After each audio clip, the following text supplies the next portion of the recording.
Good afternoon. I welcome all members who have logged into this virtual mini-plenary session. Let's firstly observe a moment for silent prayer or meditation. Recording in progress. Thank you. Honorable members, before we proceed, I would like to remind you that the virtual mini-plenary is deemed to be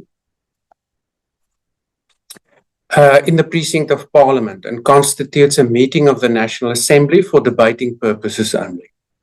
In addition to the rules for virtual sittings, the rules of the National Assembly, including the rules of debate, apply. Members enjoy the same powers and privileges that apply in a sitting of the National Assembly.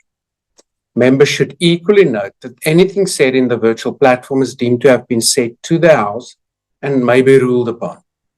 All members who have logged in shall be considered to be present and are requested to mute their microphones and only unmute when recognized to speak. This is because the mics are very sensitive and will pick up noise which might disturb the attention of other members. When recognized to speak, please unmute your microphone and where connectivity permits, connect your video. Members may make use of the icons on the bar at the bottom of their screens, which has an option that allows a member to put up their hand to raise a point of order. The Secretariat will assist in alerting the Chair to members requesting to speak. Lastly, when using the virtual system, members are urged to refrain or desist from unnecessary points of order or interjections. Honourable members, the first item on the order paper is the first reading debate on the Public Procurement Second Amendment Bill.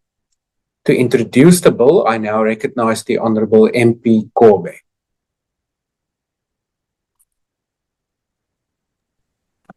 Thank you very much, House Chair.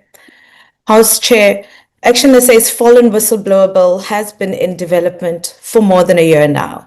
It flows directly from our policy commitment to declare corruption public enemy number one. But for me, House Chair, this bill is also deeply personal.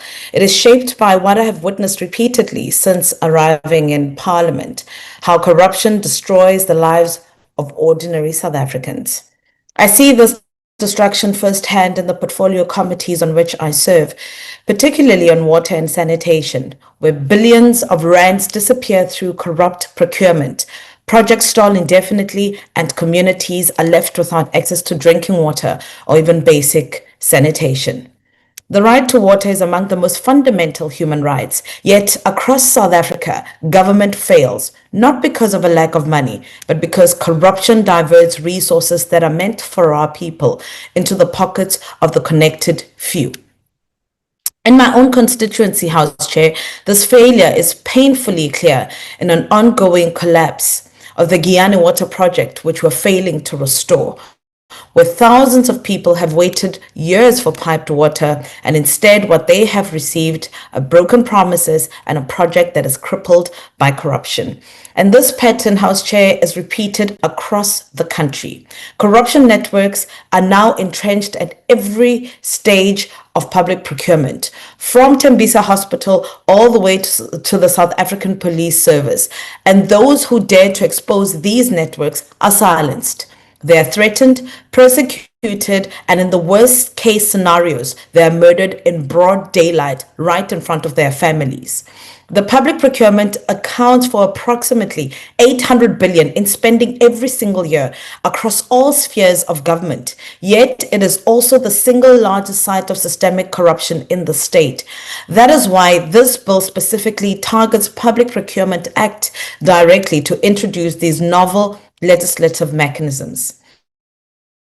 South Africa's experience of state capture and the courage of whistleblowers long before the Zondo Commission make one fact unavoidable. Without whistleblowers, state capture would have never been exposed. Yet, despite this, the Commission's recommendation on whistleblower incentivization remain largely unimplemented. There is a clear institutional resistance to empowering whistleblowers, and we see this in the GNU's lethargic response to crises and the slowness in introducing necessary legislative reforms. While certain sector-specific laws like the Marine Living Resources Act, the National Forest Act, and the National Environment Management Act do allow for limited financial rewards, these frameworks are narrow, fragmented, and largely underutilized. They do not offer a coherent, systemic solution.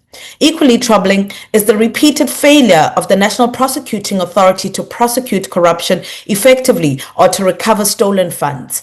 This failure makes it necessary to allow private prosecutions where the state refuses to act or just neglects to act wholly and completely. This bill provides that avenues do not undermine the state, but they compensate for the state failure.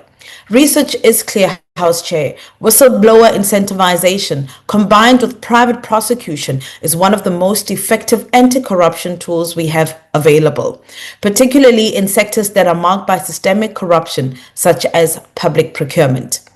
In the United States, the False Claims Act enabled the recovery of $2.9 billion. That's over 52 billion rands in 2024 alone. While similar models in the United Kingdom and across Europe, South Africa is legislatively behind the curve when it comes to these tools that are available and have proven to have a track record. In South Africa, by contrast, Honorable House Chair, whistleblowers are expected to sacrifice their safety, their livelihoods, and most often their lives with little or no protection and absolutely no reward. The assassinations of Babita Deokaran and Marius van der Merwe, who is witness D, are tragic reminders of this reality. And just last month, Martha Rantsofu was brutally assassinated in Emfuleni. Honorable House Chair, courage should never be a death sentence. This injustice is unsustainable, and it is what this bill seeks to change. This is Action SA's first shot at a sustained legislative war against corruption as part of our anti-corruption reform package. At its core, the bill does four critical things. First, it disrupts corruption networks at their most vulnerable point. That's at the public procurement. The bill creates a formal mechanism where whistleblowers' disclosures to public procurement office with strong safeguards for anonymity. Secondly, it strengthens protection for whistleblowers, where penalties for intimidation, obstruction, or interference are increased from a maximum of 10 years to 20 years imprisonment. Third, it incentivizes disclosures that lead to real financial recoveries for the state, where disclosure results in recovered funds. A court may reward between 15 to 25% with a hard cap of 15 million of the recovered amounts to the whistleblowers. This rewards the risk that heroes take on a daily, while increasing the amount of the monies returned to the state, with every cent recovered that can be returned back to our clinics, our classrooms, and our communities where it is most needed. Fourth, House Chair, it opens the door to private prosecution when the state fails to act. And I feel like this is the most important part.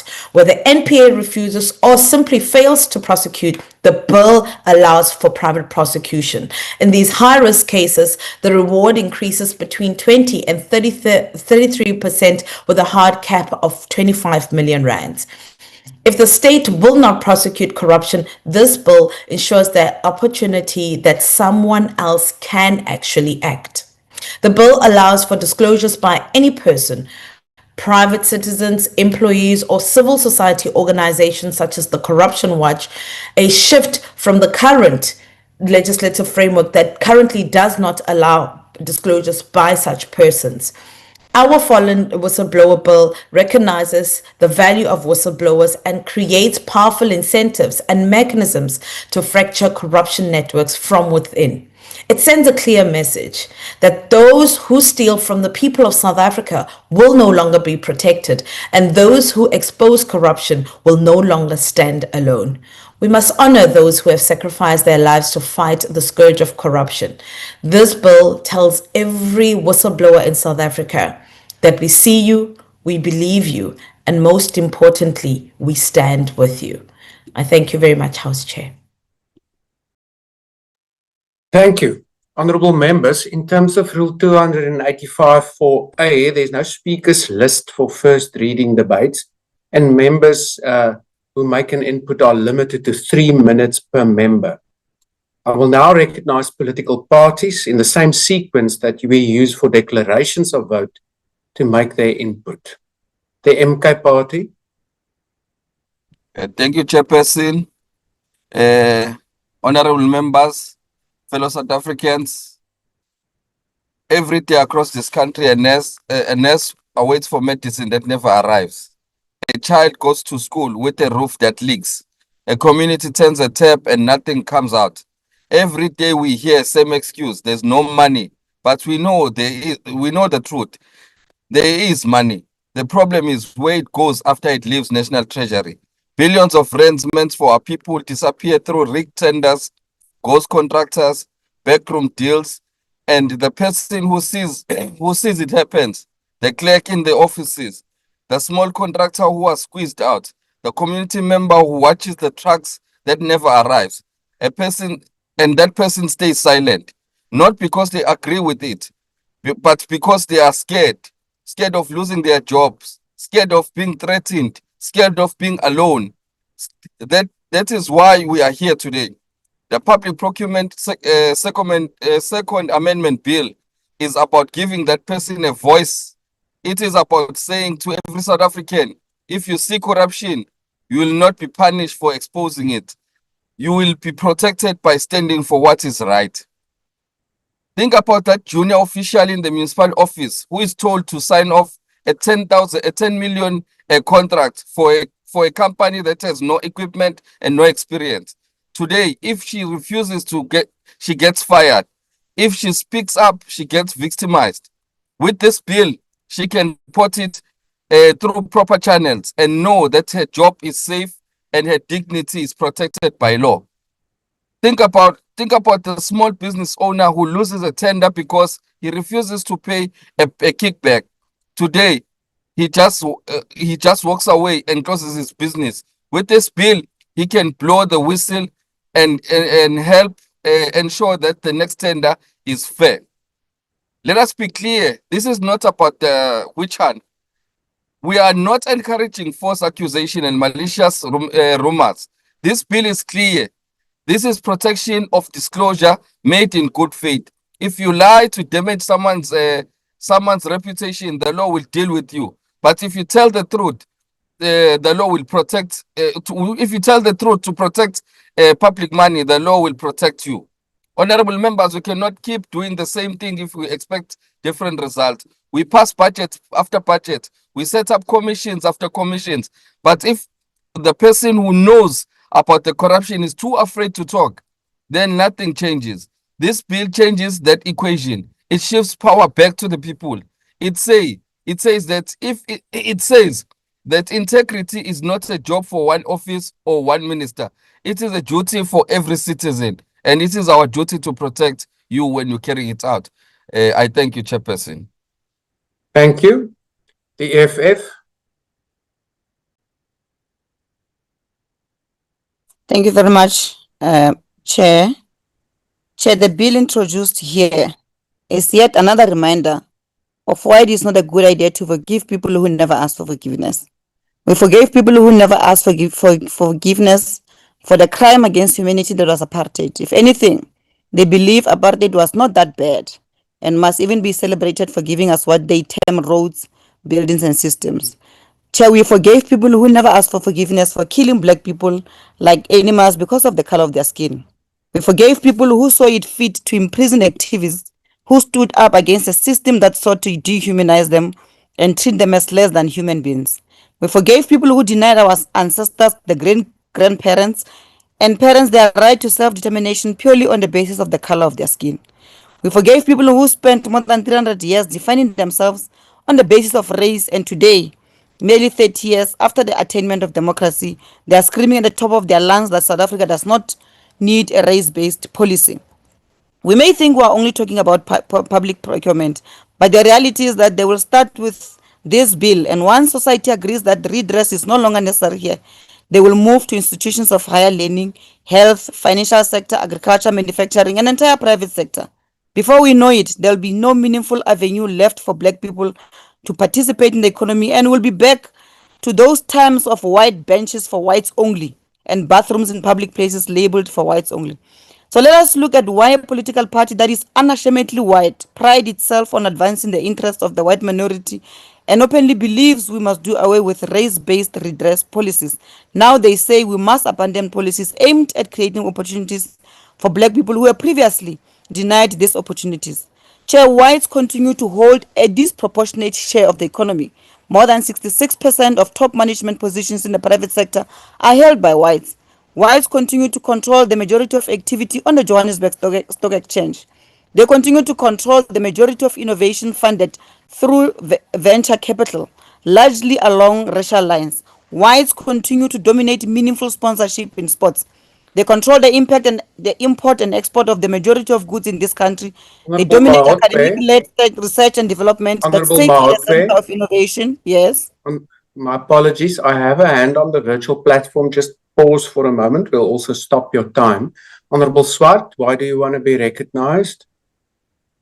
Chairperson, I am sorry to interrupt the speaker, but I rise on a point of order. I think this speech is relevant to the Public Procurement Amendment Bill and not the Special Amendment Bill, but I leave it in the hands of the speaker and your discretion as well, Chair. Thank you so much.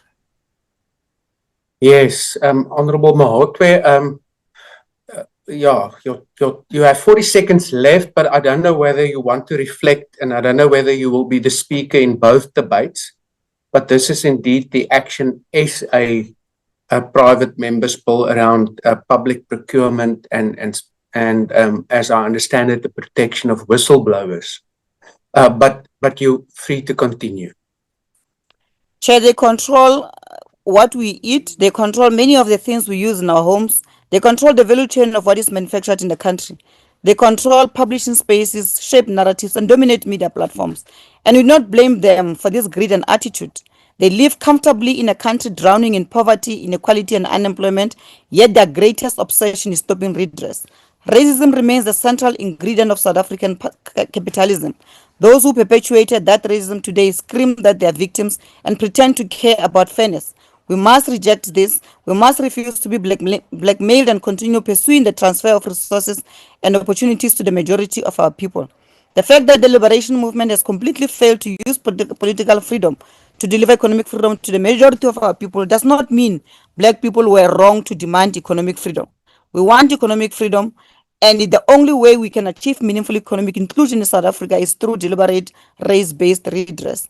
This bill, Thank you, Chair. Honorable Mahotwe. Your time is now expired. Thank you. Thank you. The IFP.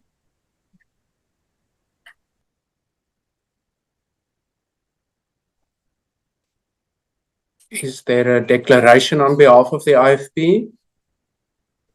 Thank you, Honorable Chairperson.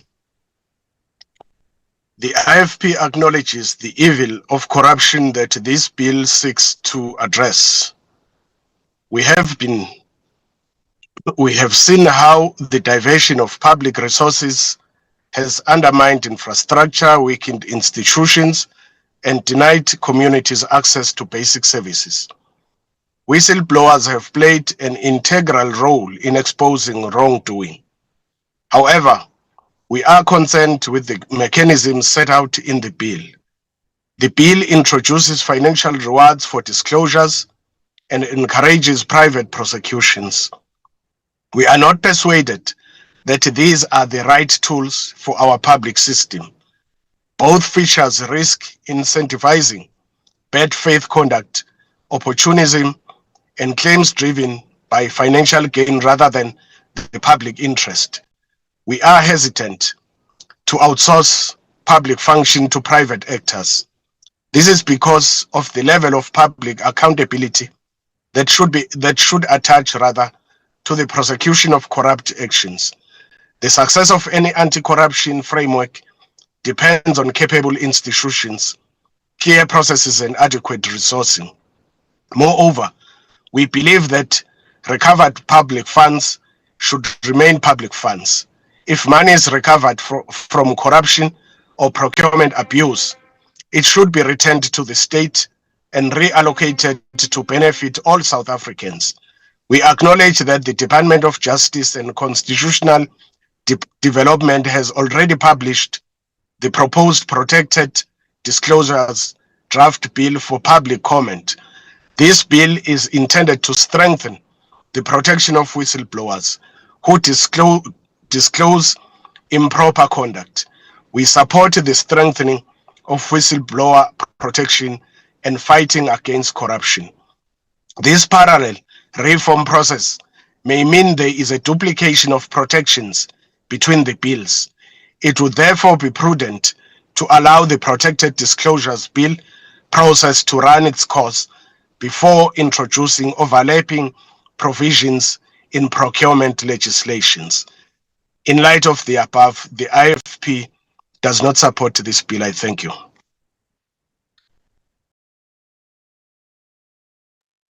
Thank you. The next party to make a declaration is the PA. Thanks, Honorable Speaker. I'm going to leave my video off speaker speed. Network speed is not lekker. You're As welcome.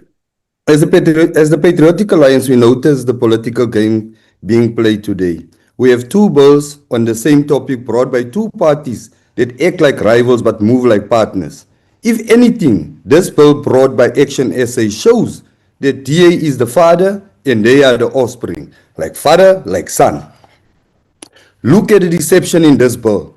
While they talk about pro-poor outcomes, they are actually removing the national security provision for procurement. They want to strip the state's ability to act in a real emergency just so their alleged Stellenbosch funders can keep their grip on the procurement budget. This is a massive cover-up disguised as a reform. There's no coincidence in this one, Chair. And where is the mandatory 15-day payment in this bill? It isn't there. Action SA wants to keep our small business waiting months for their money. They know that if a subcontractor from a ward in Eldos, Mitchells Plain, Langa and Soweto doesn't get paid, they go hungry. Whilst the mostly white big companies continue to take over, it is a trap designed to keep especially the black and the colored and Indian South African as permanent subcontractors to the rich. The PA stands for practical empowerment. We want a law where if a big company uses a local name to win a bid but keeps the profit, that company and its directors are banned for life and their assets seized. We want the law to mandate we want the law to mandate payment within 48 hours of a job being finished. No more begging for your own money. Action SA and the DA have caucused to bring these bills together as an election ticket for November. The PA rejects this DA light version of a bill. The PA rejects this DA light version of a bill. I thank you, Chair. Thank you. The FF Plus. No declaration on this item, Chairperson. Thank you. Action SA.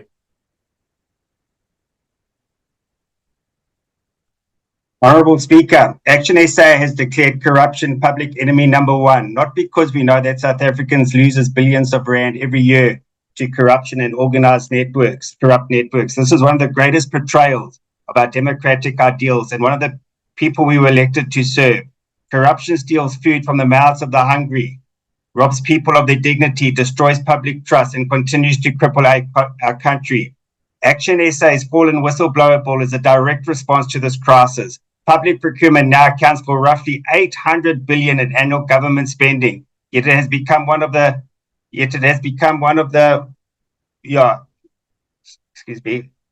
Without whistleblowers, state corruption would never have been exposed. Without whistleblowers, scandals such as Assisi Tolshali's cause for Cadre saga would never have come to light. We owe whistleblowers and their families more than gratitude. We owe them decisive and urgent action. Action SA's fallen whistleblowers bill, introduced by Honourable Kobe, does exactly that. In fact, this bill is so necessary and forward-thinking that even the Minister of Justice appears to have attempted to copy parts of our homework. But intimidation, after all, is a sincerity form of flattery, particularly from a government that too often runs out of ideas when it comes to tackling corruption. Honourable Speaker, this bill creates secure mechanisms for whistleblowers' disclosures in public procurement. strengthens criminal penalties for intimidation and retaliation, and introduces financial rewards where disclosures lead to the recovery of stolen public funds. Importantly, it also enables private prosecution where the state fails or refuses to act. If the NPA will not pursue corruption with urgency and seriousness, this bill ensures that corruption cases do not simply disappear into silence, delay, and political protection. This legislation sends a clear message to every South African. Those who expose corruption will no longer stand alone, and those who loot public money will no longer assume that they can act with impunity. I thank you. Thank you. The ACDP. Thank you, House Chair. House Chair, the ACDP commends Ms. Kobe for this private member's bill, which seeks to provide financial incentives for whistleblowers, strengthens protections, as well as strengthening private prosecution procedures. Now, let's make it very clear that we seem, and it seems apparent that we are losing the fight against crime and corruption in the country, with new revelations published almost on a daily basis. So most of this occurs within public procurement sphere. Despite this, we cannot afford to give up the fight, and whistleblower protection is key in this regard.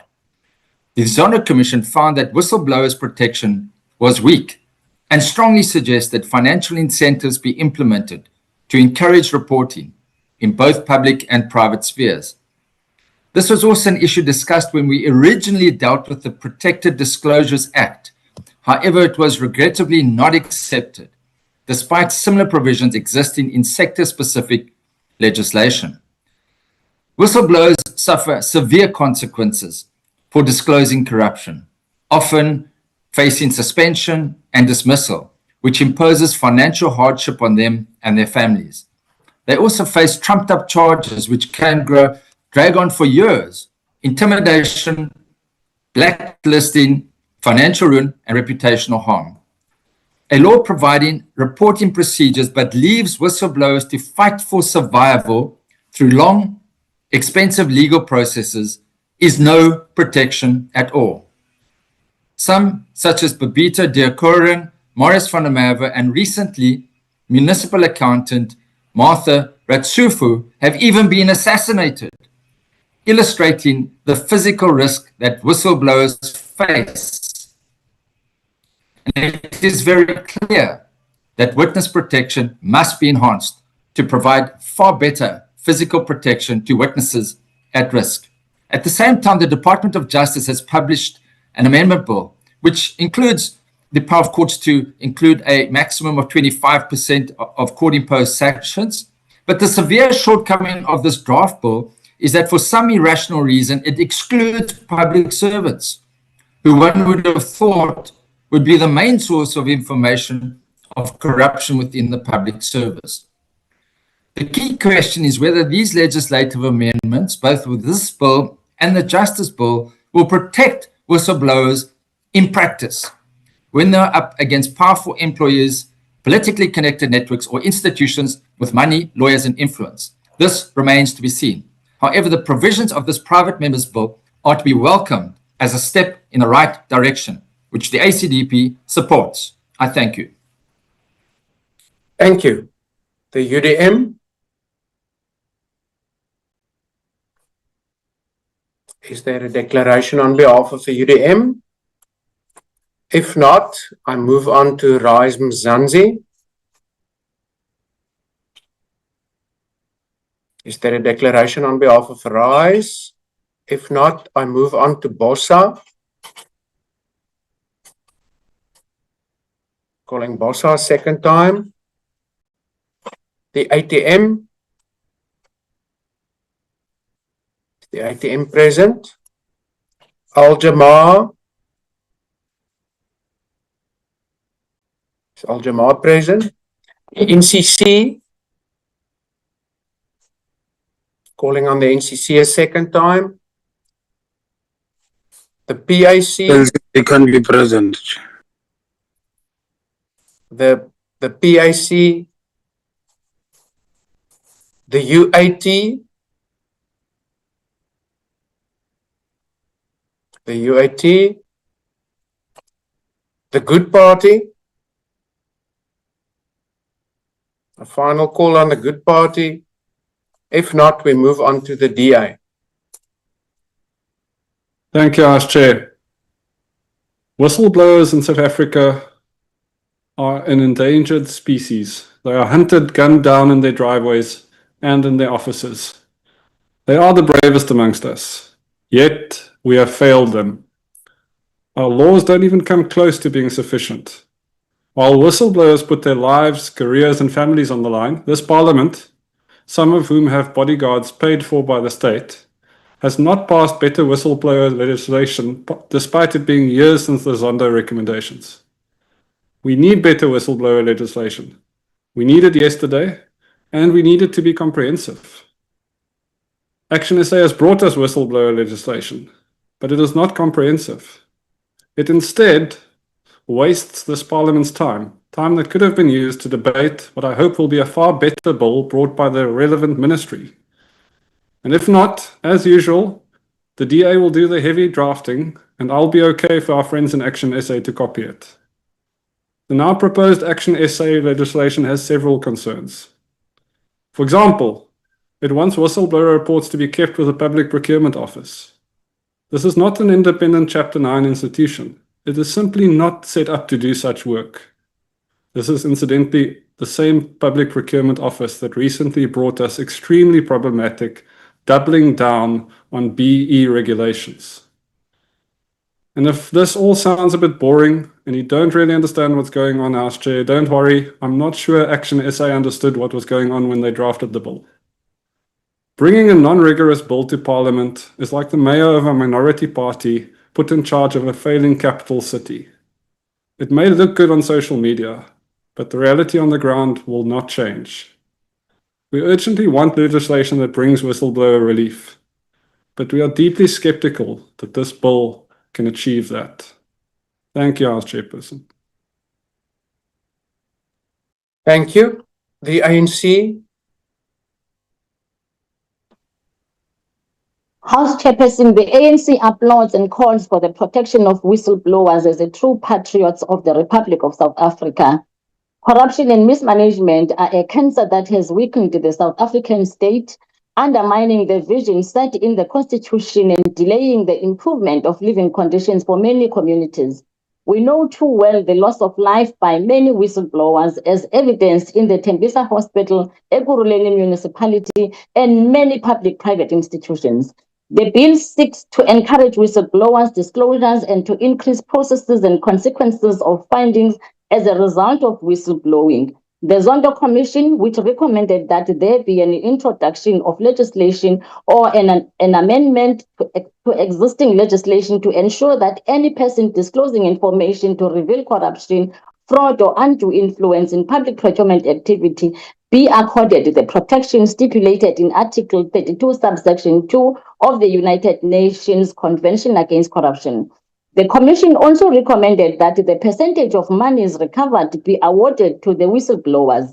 The current update is that the Department of Justice and Constitutional Development has developed a discussion document on proposed reforms for the whistleblower protection regime in South Africa, which was published for public comment in June 2023. The President, in the 2026 session of the Nation Address, committed that the Whistleblower Protection Bill will be introduced in Parliament. Among other things, this will criminalize retaliation and provide psychosocial, legal, and financial support to whistleblowers.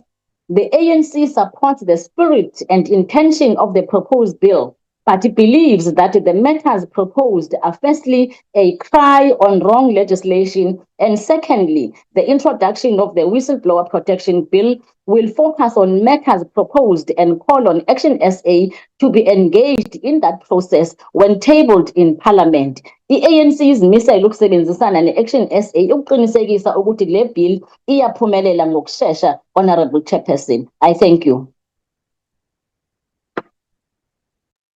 Thank you. Honorable Kobe, you are now recognized to reply to this debate.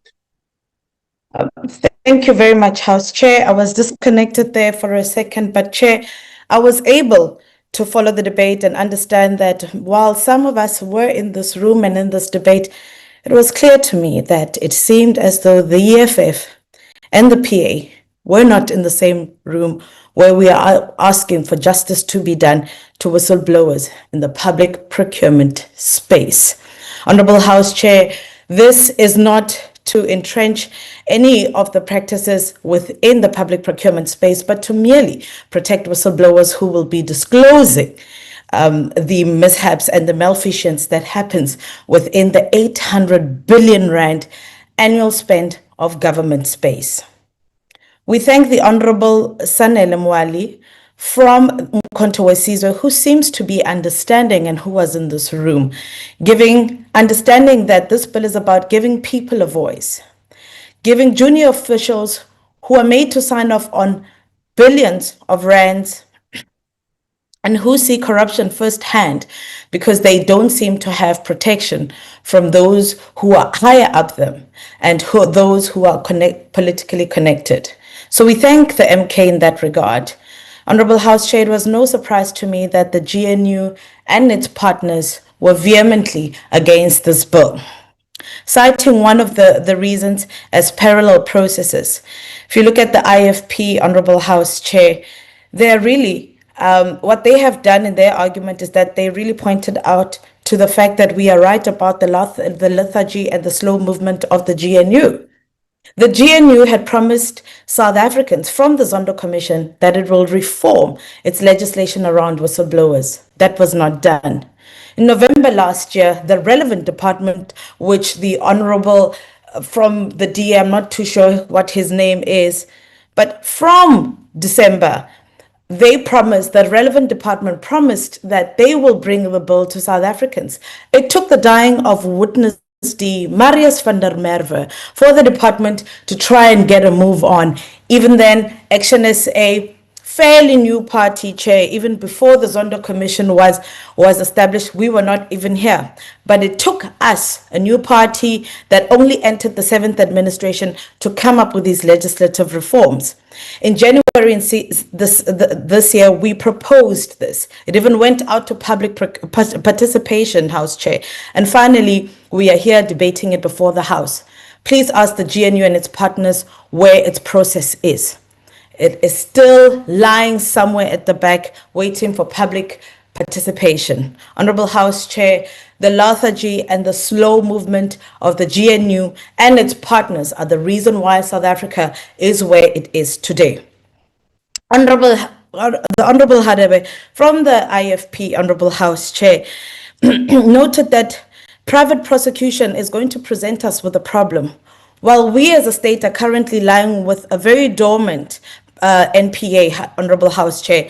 Currently, as we sit here, it has 300 cases that were referred to it by the SIU from just the Department of Water and Sanitation alone. Just one department. Imagine if we had to then put in human settlement and all other departments and all the cases that were referred to it that are yet to go over the line, where people are yet to be prosecuted. Many of these remain in the back door somewhere with the institutional failure of the NPA, and we cannot rely just on that institution. Therefore, it is imperative that while we offer reward, we must ensure that prosecution happens, even if it is within the private realm. Honorable House Chair. Honorable House Chair, we are reiterating and making a call again to honorable members in this House to support this bill and stand with those who risk losing everything in exposing the truth, Honorable House Chair. We particularly thank the support of the ACDP and Mkhonto Wesizwe, because this is how we begin to dismantle corrupt networks, and this is how we restore accountability, and this is how we fix South Africa, not by playing politics, not by bringing down bills that are supposed to be protecting whistleblowers who are brave enough to come and dismantle corrupt networks. I thank you very much, House Chair. Thank you. That concludes the first reading debate on this bill. Honourable members are reminded that no decision on the bill is to be taken today, but after this debate, this bill is now regarded as having been read a first time. Honourable members, the last item on the order paper is the first reading debate on the Public Procurement Amendment Bill. To introduce this bill, I recognise the Honourable M J Cuthbert. Thank you very much, House Chairperson. Today we stand here to debate the future of empowerment policy in our country. The question before us is not whether we must redress the injustices of the past, but rather how we do so to ensure we build a more inclusive South Africa for all. Because after 30 years of black economic empowerment laws and policies, we must confront an uncomfortable truth. These policies have failed, not because the goal of empowerment is wrong, but because the system designed to achieve it is fundamentally flawed. Instead of broadening opportunity, BEE has too often enriched politically connected, while millions of South Africans remained locked out of the economy. And this failure is not accidental. It is structural because BEE was built on the same narrow ownership model that excludes far more people than it includes. It prioritizes rewarding malicious compliance over real economic outcomes. It has created incentives for fronting, rent-seeking, and political gatekeeping. And in doing so, it has discouraged investment, stifled growth, and undermined job creation. The consequences of this system have been laid bare for all to see on our television screens through the work of the Madlanga Commission. The Commission has shown how procurement rules were bent to award a 360 million rand contract to politically connected service providers such as Vusimusi Cat Matlala at vastly inflated prices with little regard for value or delivery. But more importantly, it revealed a broader pattern, where contracts were awarded not on merit or capacity, but on political connection. What is dressed up as empowerment is nothing more than a mechanism for extraction and abuse.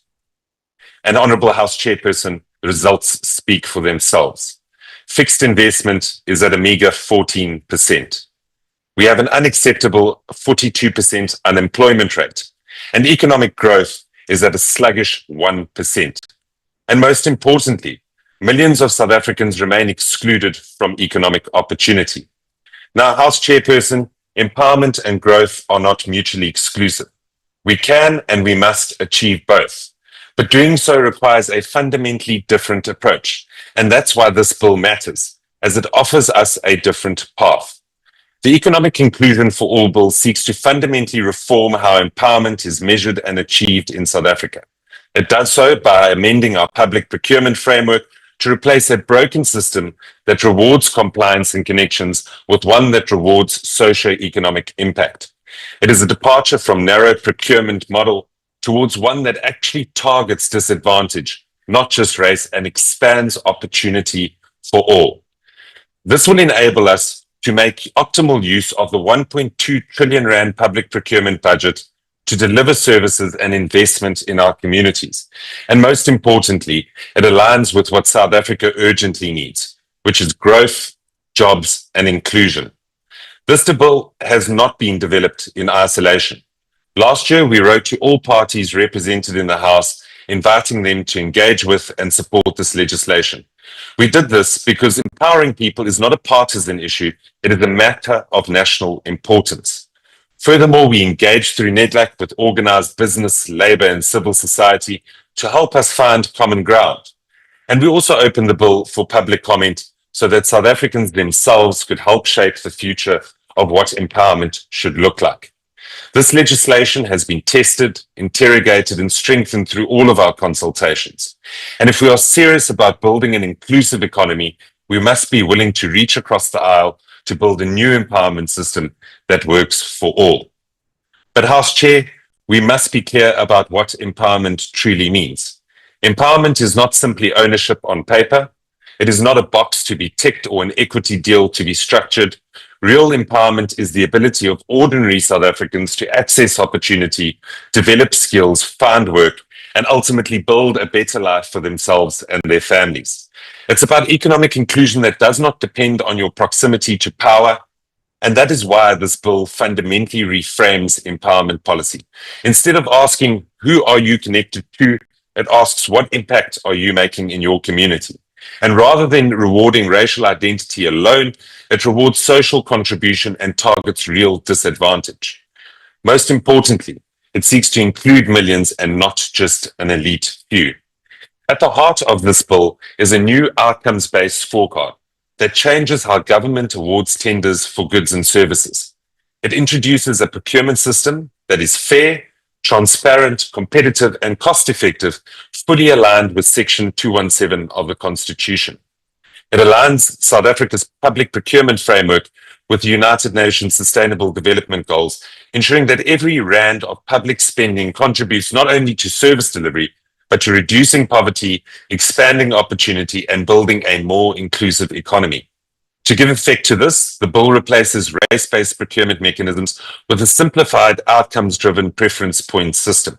It removes rigid set-asides, pre-qualification barriers, and subcontracting rules that have too often enabled abuse and inflated prices. Under this model, companies are rewarded for what they actually do to advance economic inclusion in South Africa. It rewards companies that create jobs. It rewards companies that invest in infrastructure in our communities. It rewards companies that develop new skills and allow the marginalized to climb up the opportunity ladder. It rewards companies that support small businesses and help them grow. And critically, it rewards companies that broaden ownership in meaningful ways, including through employee share ownership programs that give workers a real stake in the success of the enterprises they help to build.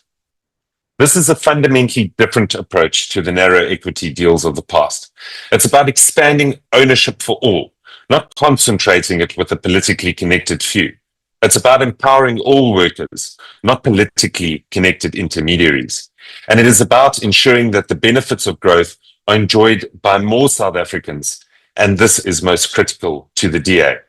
In practical terms, the scorecard is built on 3 pillars. First, value for money, ensuring that the state procures goods and services efficiently and at the right price. Second, economic inclusion, which measures real contributions to social impact, such as job creation, skills development, and infrastructure investment. And third, it aims to disqualify those who have engaged in fraud, corruption, or misrepresentation. Under the current system, procurement is too often served as a convenient gateway to corruption, from Tembisa Hospital to the broader state capture project. What we need is a system that rewards value for money in procurement and economic inclusion, not political connections. We know that much will be said by those who seek to protect the existing system of exclusion. We will be told that the DA wants to abandon empowerment. We will be told that the DA wants to ignore history. And we will be told that the DA is anti-redress. But House Chairperson, nothing could be further from the truth. The DA is unashamedly committed to redressing the injustices of our past and using public policy to achieve this. However, we cannot continue with the same failed policies that have prevented empowerment from reaching those who need it most. We must move away from using race as a crude measure of disadvantage and instead focus on addressing actual poverty to help those who remain systematically excluded from opportunity. This ensures that empowerment is no longer a privilege for the connected few, but a lived reality for many. We must confront the simple truth that there is no empowerment without economic growth, and there is no way to achieve meaningful redress without a growing, inclusive economy. For too long, we have considered these objectives as mutually exclusive, when in fact, they are deeply interconnected. The DA's bill aims to bring these goals together by ensuring that empowerment drives investment, that investment drives growth, and growth expands opportunity for all South Africans. Honourable members, we face a stark choice. We can continue down the current path where empowerment enriches the connected while millions remain excluded. Or we can choose a new path, one that places opportunity, dignity, and inclusion at the centre of our economy.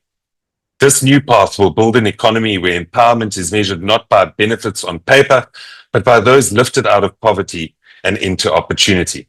An economy that works not for a select few, but for all. South Africans do not want a system that further empowers the connected. They want a system that empowers them. Today is our opportunity to deliver that. I thank you. Thank you. Honourable members, the same procedure will apply to this debate as with the previous order, and there is no speakers list, but we will recognise parties wishing to make declarations. The MK Party. Thank you very much, House Chairperson.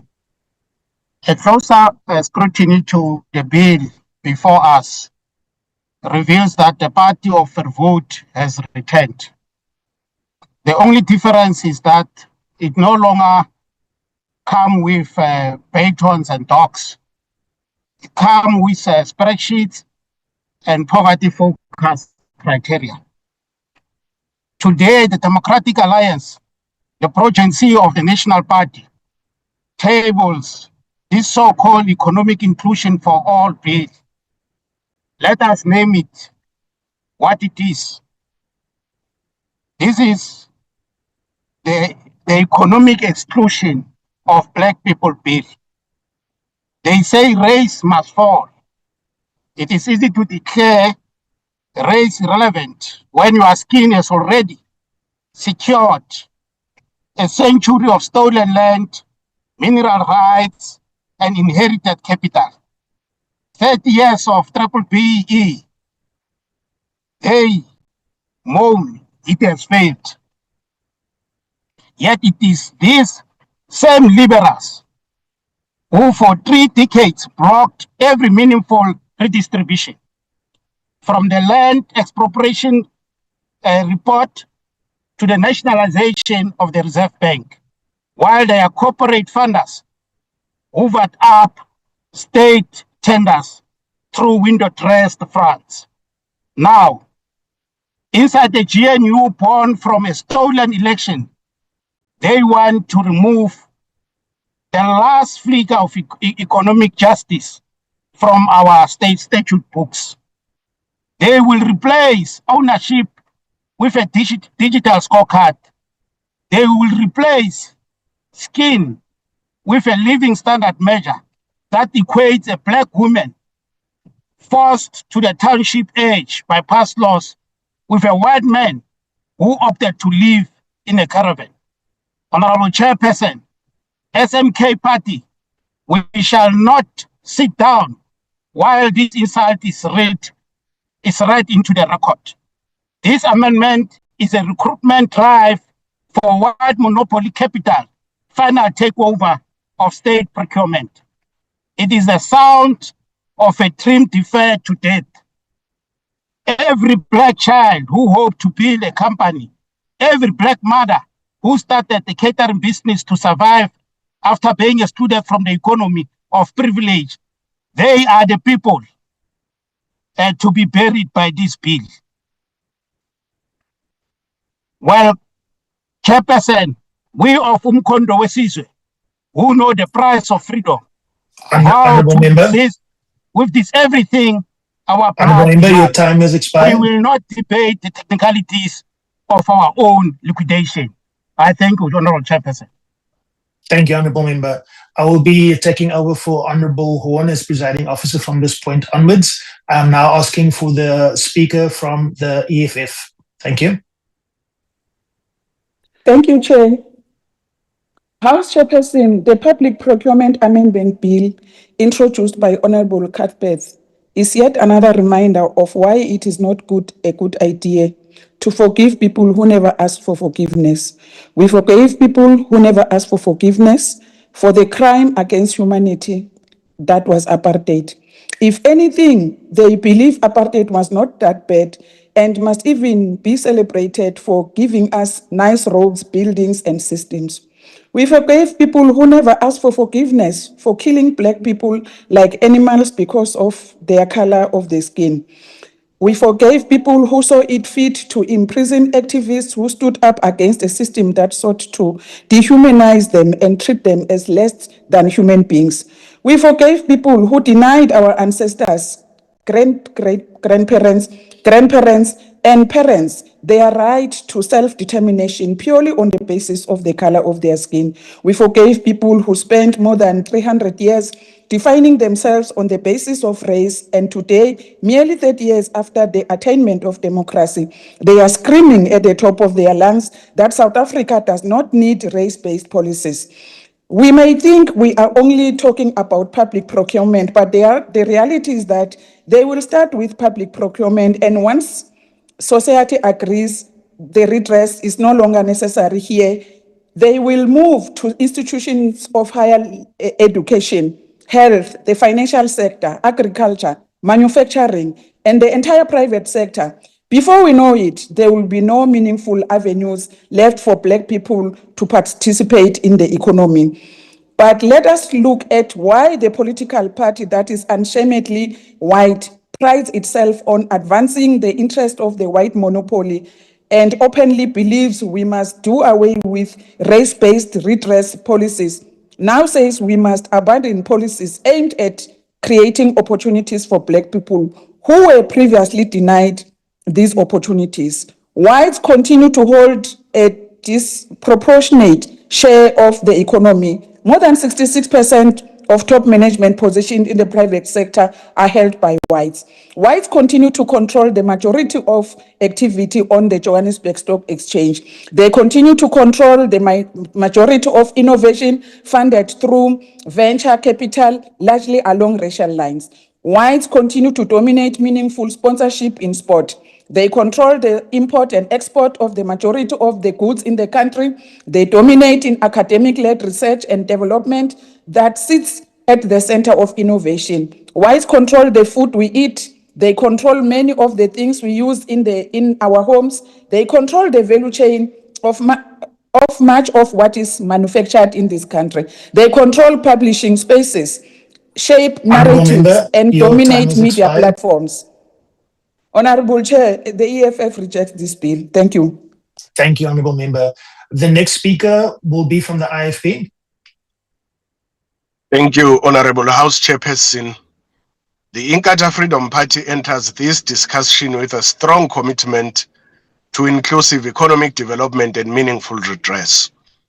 We acknowledge the concerns raised about shortcomings in the current BBBEE framework, particularly regarding poor implementation and corruption that have undermined its intended objectives.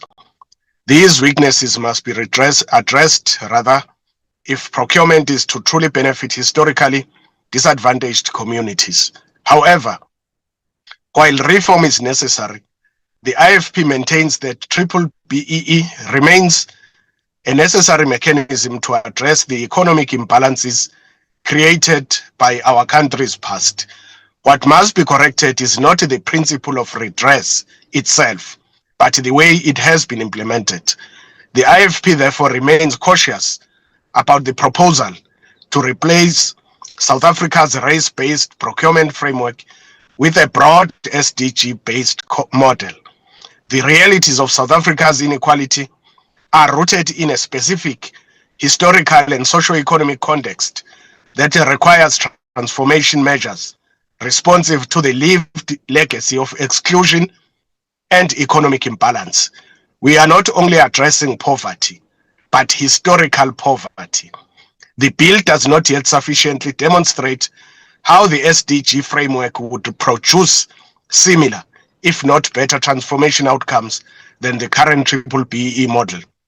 The SDG framework may prove too broad and generalized to adequately address South Africa's specific socio-economic realities and historical disadvantages. We are further concerned that the repeal of set-aside's pre-qualification criteria and subcontracting requirements may weaken existing transformation safeguards without sufficiently clear replacement mechanisms. Shifting away from a framework that has been operational for over 2 decades may also create significant implementation and administrative challenges across both the public and private sectors. While the IFP supports the objectives of improving efficiency and reducing corruption, we remain concerned that the Public Procurement Amendment Bill in its current form does not yet provide adequate certainty that transformation outcomes will be protected and advanced. In light of the issues we have raised, the IFP does not support this bill. I thank you. Thank you, Honourable Member. The next party will be the PA. Is a member of the PA ready to speak? Yes, I am, Chair. Thank you so much. Honourable Chair, ahead. the Patriotic Alliance stands here today to pull back the curtain on a very clever deception by the DA as a build-up to elections. The DA claims this bill is about efficiency and ending poverty. They use fancy global language like sustainable development goals in clause 3, just like their founding fathers did to protect white big business interests, but we are no longer dumb for their tricks. For the business people in El Dorado Park, Heidedal, Eersterust, Langa, and Soweto, this isn't progress. It is a sophisticated attempt to rebrand the current control of the economy by the 1%. We have always been clear that BEE is a good idea, but a failure in its implementation. This bill does not speak to implementation. It only replaces the beneficiaries from tenderpreneurs to white big business. The bill requires procuring institutions to develop frameworks to measure SDG contributions and allocate points. Because the DA knows large corporations typically have more resources and existing ESG departments to document and prove compliance with complex international goals like climate action or sustainable industrialization. Whilst a subcontractor in eThekwini will be disqualified because it can't afford the same experts, they want a level playing field where a billion-rand company from Stellenbosch with its 100-year head start can legally come into our wards and take work away from a father with a bakkie and a dream. We must be honest, colored and Indian South Africans were never African enough to benefit from the old BEE, and now the DA wants a system where you aren't rich enough or compliant enough to compete. Our people don't need SDG points. They need cash flow. They need an empowerment bank. We want a bank that treats a government contract as 100% cash collateral so our subcontractors can buy their materials on day one. The DA wants to protect their funders by calling it merit. We call it economic apartheid in a Sunday suit. We're not just the owners of the land. We are also the owners of the color blue in the Western Cape. Honorable Chair, the PA rejects this bill. Ayo, salute. Thank you very much, Honourable Member. The next party will be the FF Plus. Geagte huisvoorsitter, die VF Plus waarsku al vir jare teen hierdie rasgebaseerde beleide. Ons het reeds in 2013 standpunt ingeneem teen strenger swart ekonomiese bemagtiging wetgewing. Ons was die enigste party in die parlement wat in 2013 teen die wysiging op die wet gestem het. Die VF Plus se standpunt is nog al die jare dat swart ekonomiese bemagtiging en regstellende aksie nie mense bemagtig nie, maar eerder minderhede ontmagtig en ekonomiese groei verhoed. Ons het na die 2024 verkiesing in begrotingspostdebatte soos in gesondheid, vervoer, binnelandse saak, openbare werke en ander dit duidelik gestel dat rasgebaseerde beleide soos swart ekonomiese bemagtiging en regstellende aksie verwyder moet word om departemente in staat te stel om mense aan te stel, nie volgens kleur nie, maar volgens meriete. Ons is gekant teen maatreëls wat teen mense op grond van ras diskrimineer. Die poging van die ANC om armoede te verlig en welvaart te skep deur welvaart te verdeel sal nooit slaag nie. As gevolg van hierdie beleidsrigtings vind ekonomiese groei nie plaas nie en neem armoede en werkloosheid toe. Hierdie beleidsrigting spreek nie armoede aan nie, maar skep 'n nuwe apartheid van die politieke elite teenoor die gewone burgers van die land. Ons standpunt was nog al die jare dat daar eerder gefokus moet word om 'n beter toekoms te bou eerder as op transformasie en herverdeling. Ons standpunt en beleid is ook dat gelyke toegang tot gelyke geleenthede bevorder moet word om welvaart te skep. If sustainable economic growth is achieved, more funds will become available to address social needs. At the same time, as more jobs are created, fewer people will need to rely on government to fulfill social responsibilities. The FF Plus has publicly maintained that black economic empowerment and affirmative action policies should be abolished with a stronger focus placed on skills development and quality education. Die VF Plus se standpunte al die jare oor triple BEE, SEB en regstellende aksie was nie verkeerd nie. En hierdie wysigingswetsontwerp wat vandag voor ons dien, is 'n bewys dat die VF Plus se beleid die regte rigting is om Suid-Afrika op die pad van herstel te plaas. Ek dank u, huisvoorsitter. Thank you. The next party will be from Action SA. House Chair, I'm so proud to belong to a political party that introduced 3 bills in this House today. But more importantly, I'm proud to represent a party that believes in transformation and real Black economic empowerment. A party with the vision of a South Africa where Black industrialists build world-class cars, microchips, washing machines, and wind turbines for Africa and the world. A South Africa where townships thrive because they're connected to reliable electricity and high-speed internet, built by Black engineers, artisans, and software developers. A South Africa that creates jobs for the 12 million unemployed South Africans and restores dignity to the 23 million South Africans surviving on less than 50 Rand a day. For Action SA, transformation is not optional, it is essential. But we are clear that the current system of broad-based Black economic empowerment has failed to deliver on that promise. More than 30 years into democracy, South Africa remains one of the most unequal societies in the world, and that inequality still follows racial lines. Today, more than 4 out of 10 Black South African job seekers cannot find work. 19 out of every 20 South Africans living on less than 50 Rand a day are Black. That is unacceptable. Speaker, these are not abstract statistics. These are evidence of a government that has failed to turn transformation into meaningful change. Instead of broad-based empowerment, BBBE has too often become what South Africans now experience as ANC-EE, enriching politically connected elites while entrenching cadre deployment, corruption and patronage. At the same time, businesses face growing compliance costs without South Africans seeing meaningful, inclusive outcomes. But rejecting a failed policy does not mean rejecting transformation itself. While the DA's bill before us is to correct the failures of BBBE, it goes too far in the opposite direction by underestimating the need for targeted redress in a country where inequality still overflowingly follows race. South Africa's inequality was deliberately created and it will not disappear through race-neutral policies alone. Action SA therefore rejects both extremes, ANC-EE on the one hand and the DA's inadequate approach to redress on the other. We propose a third way. As part of our inclusive economic empowerment plan, our opportunity fund would replace inefficient compliance costs with a transparent 3% levy on large corporate profits, including SMEs, and invest directly in the drivers of economic opportunity, education, entrepreneurship, and infrastructure. Not empowerment for connected elites, but empowerment for ordinary South Africans. House Chair, every child in this country deserves the dignity of opportunity, regardless of the color of their skin or the suburb in which they are born. That is the transformation Action SA believes in. Not empowerment for the few, but opportunity for the all. I thank you, House Chair. Thank you very much. The next party will be the ACDP. Thank you, House Chair. House Chair, the Public Procurement Act was supposed to be a response to the Zondo Commission's damning findings on preferential procurement that contributed significantly to state capture and corruption.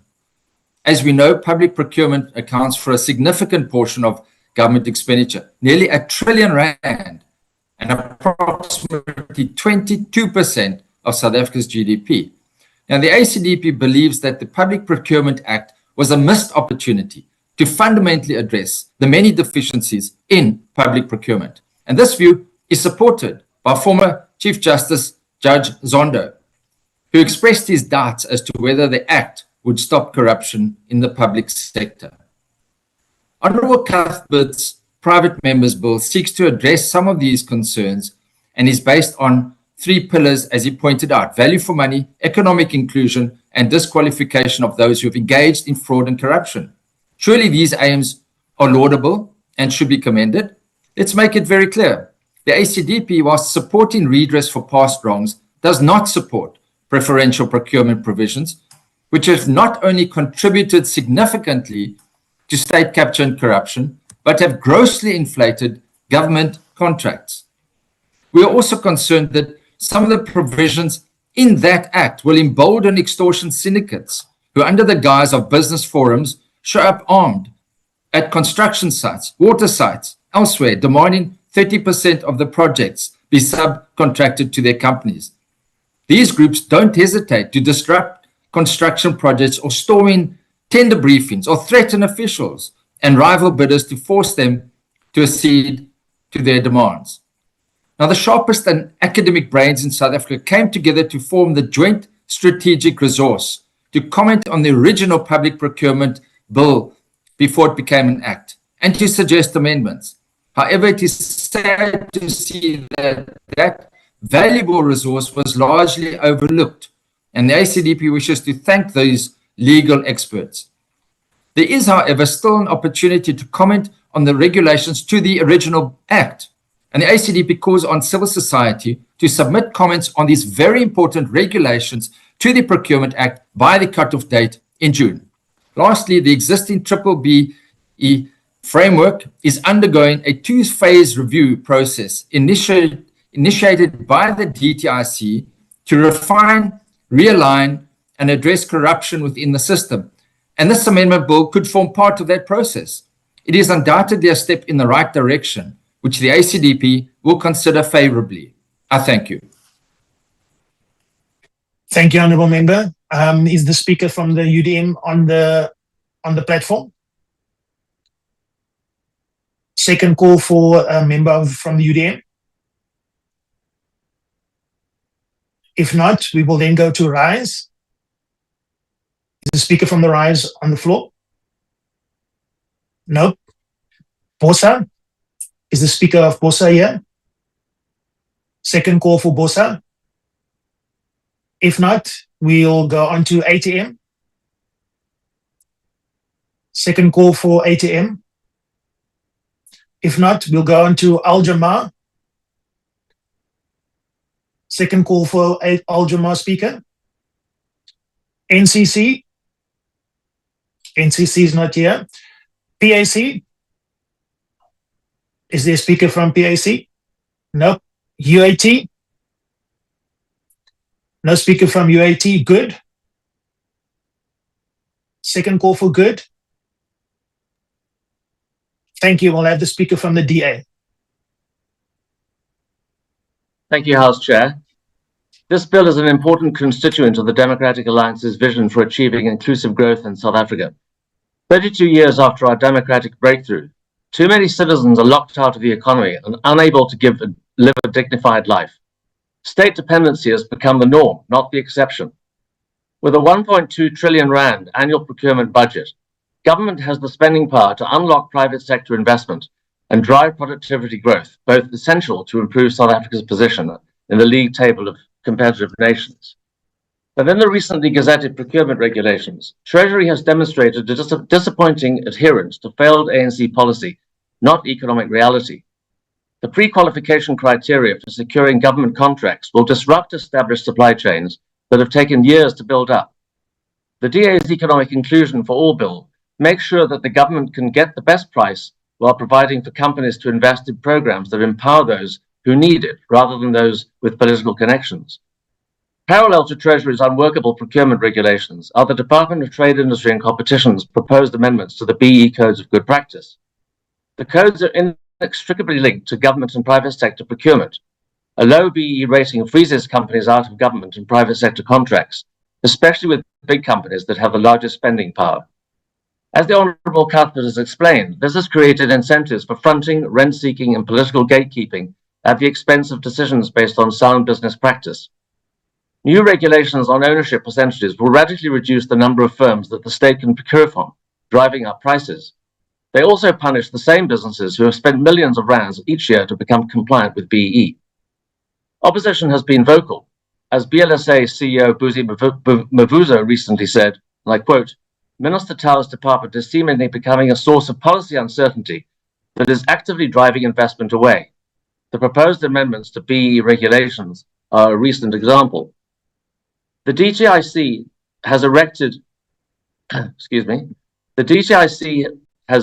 a new policy in terms of the Transformation Fund. And it's another shaky element based on the BE framework. After 3 aborted launches, the presidency has now cancelled it 3 times, and there is no credible funding pipeline in place. Instead of pressing ahead with this fund, Minister Tau is better advised to implement an independent impact assessment of BE policies on economic growth and job creation. The DEA's Economic Inclusion Bill does away with failed BE policies and replaces it with a real solution that grows the economy and empowers those who need it, while retaining an essential element of government procurement, value for money. I commend this bill to the House. Thank you. Thank you, Honourable Member. The next speaker will be from the ANC. Thank you, ANC. House Chair. Thank you, House Chair. House Chair, the Democratic Alliance has developed a bill that is primarily designed to reverse the gains of the democratic government and undermine the spirit and intention of the Constitution, showing barely that the Democratic Alliance has got no intention whatsoever to represent the interests and the aspirations of the African majority. The Constitution of the Republic of South Africa in Section 217 focuses on procurement. When an organ of state in the national, provincial, or local sphere of government or any other institution identified in national legislation contracts for goods or services, it must do so in accordance with a system which is fair, equitable, transparent, and competitive, and cost-effective for that matter.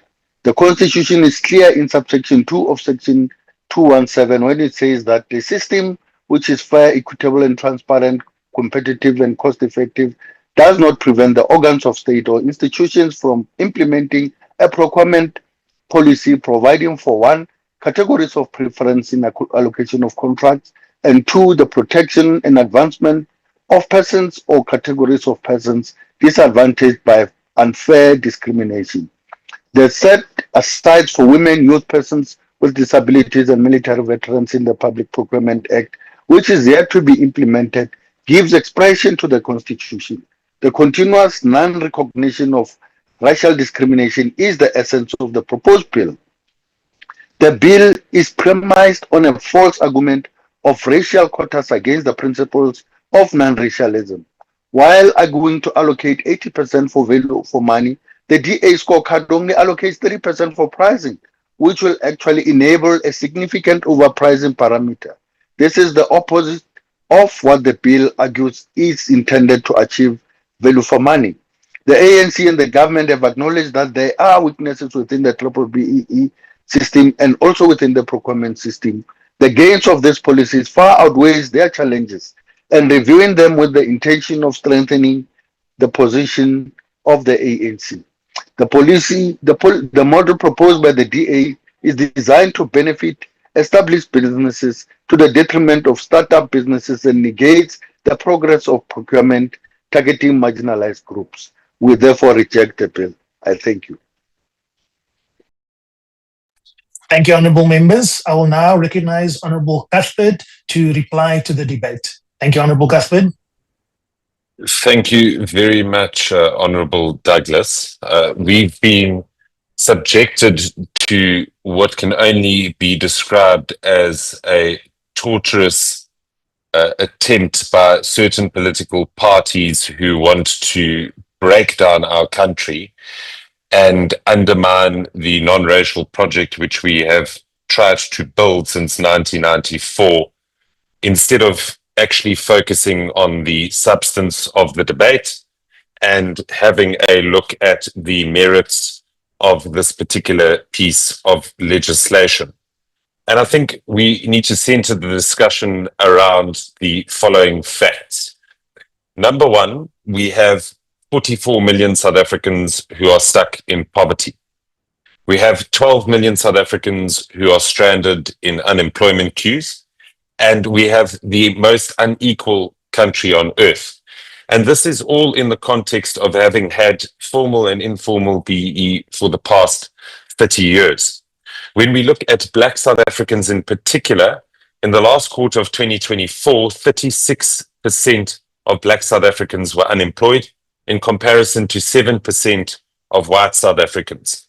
And from 2014 to 2024, the Black unemployment rate increased by 9 percentage points, while the white unemployment rate decreased by 1 percentage point. If we then look at the Household Affordability Index, approximately 64% of Black South Africans are living below the upper bound poverty line of 1,634 Rand per month. which means that out of the 52 million people in poverty, we have 30 million Black South Africans who find themselves in poverty. And this is all in the context of a policy that has enriched the politically connected few.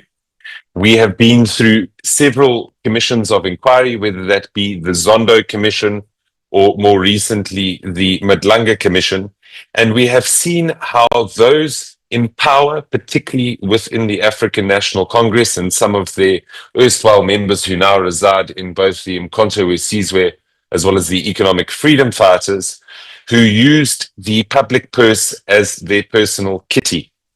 And instead of making sure that they prioritized value for money, that they prioritized getting businesses who contract to the state to invest in communities, they sought to line their own pockets. And if BEE was as successful as they tell us it was, then we wouldn't sit with these stark statistics which I read out at the beginning of my rebuttal. And critically, if we are a country that wants to grow our economy, we want to attract investment, and we want to be able to create jobs, we need to understand the importance of shifting empowerment policy in this country and making sure that empowerment policy works for the vast majority of South Africans who are excluded from economic opportunity. And I think in this bill, as well as the associated scorecard, to address some of the criticisms, we have specifically focused on how this piece of legislation would be implemented, how we would make sure that we reduce the amount of compliance and red tape that currently exists within this particular BBBEE compliance industry by allowing for a single online platform to allow small businesses, big businesses, medium businesses alike, in order to be able to show their contribution towards investing in communities that they operate in, whether that be through infrastructure development, job creation, social services which they provide to the community, and the like, instead of just focusing on narrow ownership deals, which is the current model that is expressed by the African National Congress. The DA is fundamentally committed to empowerment, and as a party that understands the need to redress the injustices of the past, we have brought forth this legislation to work towards a better future for all South Africans, rather than simply relying on the same failed policies that have failed to move the needle. And we can go through all of the disparaging remarks that were made by colleagues from the MK, the EFF, the PA, and the like, but fundamentally, they have not engaged with the substance of the bill. They have not contributed towards the debate. They just rely on old, worn tropes instead of actually looking at what needs to be done better in order to deal with the unemployment crisis, the growth crisis, and the investment crisis that we face in this specific country. There is no intention within this bill to benefit established businesses, but rather to bring more small businesses into the value chain, but in a way that focuses on delivering good quality services and goods for the state, so that we don't end up in a situation where we are paying tens of thousands of rands for a pair of skinny jeans that a hospital is procuring because some intermediary who's linked to a member of the ANC has happened to get that contract. Time is expired. And fundamentally, we need to focus on building economic inclusion for all. I thank you, Chair. Thank you very much. Honourable members, that concludes the first reading debate on this bill, and honourable members are reminded that no decision on the bill is taken, but the bill is regarded as having been read a first time. That concludes the business of this virtual mini-plenary session. The mini-plenary will now rise. I thank you for your participation. Good day.